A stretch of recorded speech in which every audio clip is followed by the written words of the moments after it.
A lot of uncertainty coming into this event with all of the high, muddy water rushing in, debris, basically adding a whole new lake on top of Pickwick. 6 feet low during practice. Now it is full pool and a little bit above.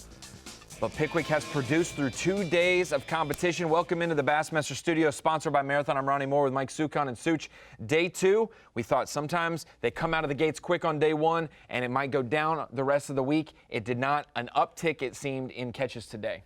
Yeah, we saw the guys pulling in 5-pounders. We had a good average yesterday, 51 limits out of 100 guys, 3-pound, 2-ounce average. I think it's going to be up today. Yeah, we could see a possible big bass of the event. The Phoenix Boats big bass was 7.6 on day 1. We could see a bigger one today.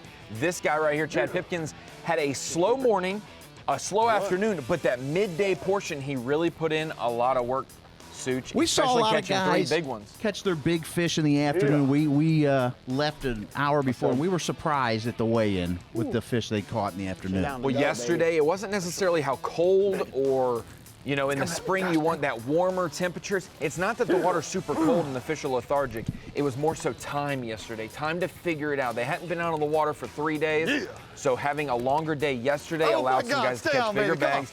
Today, those guys are now the first flight, and they were able to get out on those spots that they figured out and catch them quickly. Pipkins being one of those guys that, hey, I'm going to go back to my area and I'm going to be patient and stay there because there's plenty of good fish, and that one right there proved it to him. Day 1, we had 6 bags over 20 pounds, 1 over 25, 6 zeros. So some of the halves or have-nots on day 2, Ronnie. Halves and have-nots, but it was pretty dispersed throughout the field. The middle of the pack, the cut line was 13 pounds, roughly half of what the leader is. That makes about sense, right, Such?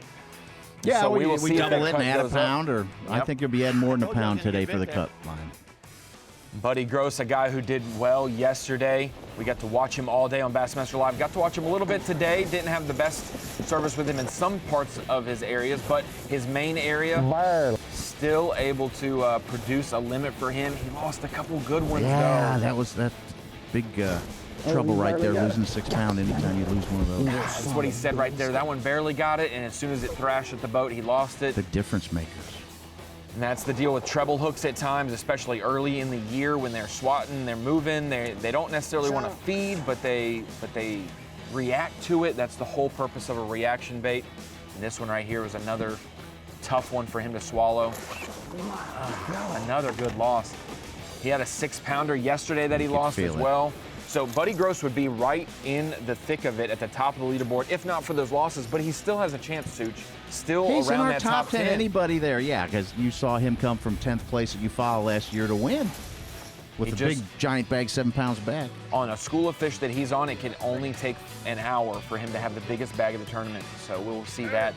A guy who knows a lot about this fishery, Pickwick, borders Alabama, Tennessee, Mississippi. Mississippi. Brock Mosley fished at Ole Miss, fished and spent a lot of time at Pickwick. It's one of a great tournament destinations that you can really cut your teeth in. And Mosley using some of that expertise to good work this week, Such. Feel bad for him. He just In the fished through bluffs, go along there, getting some really nice smallmouth. That current, we've seen it coming out of the dam, and the way it creates current eddies there, anglers can position up in the horseshoe in different places to maximize that. Well, on these bluff walls, the current rushes by them as well.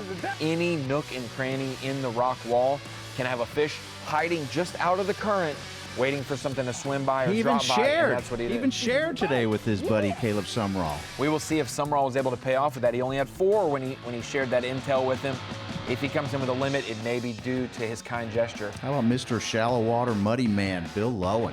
Bill Lowen, one of those guys, probably, Such, I'll say it, the longest tenured and best angler to never win an Elite Series event so far. He's probably been up so on top close. of that list. He has been so close over the years and does it his way. Loves fishing shallow. One of the most methodical anglers in tough events, picking apart that shallow cover, and he did that this morning. A great quick start, and then he started putting big one after big one. He ended up saying at one point, I've got 3 over 5 pounds in my live well, and that's 3 of his 5 fish limit. Yeah, I think he's going to be one of our anglers coming in on day 2, over 20 pounds and having a shot at semifinal Monday and getting into championship Sunday.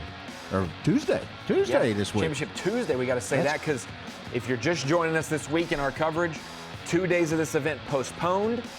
It's not canceled. Everyone wants to use the word canceled. They weren't canceled because we are still doing a 4-day event.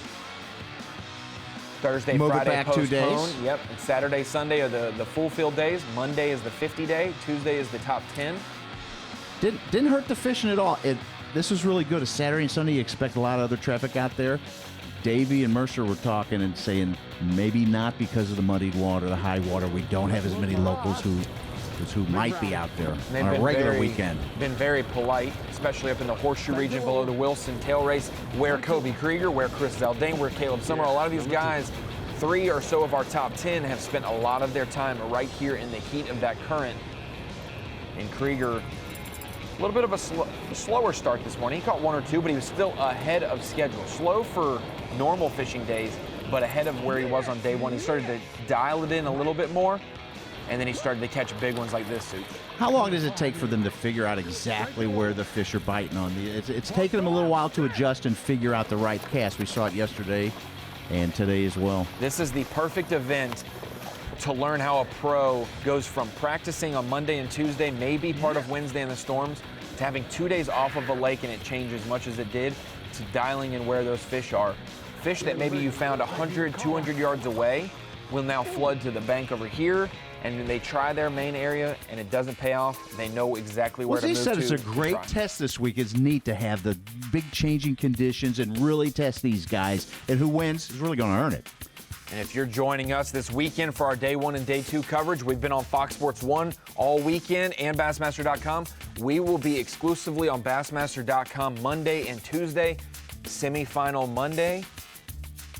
And you can also check it on the Fox Sports app as well.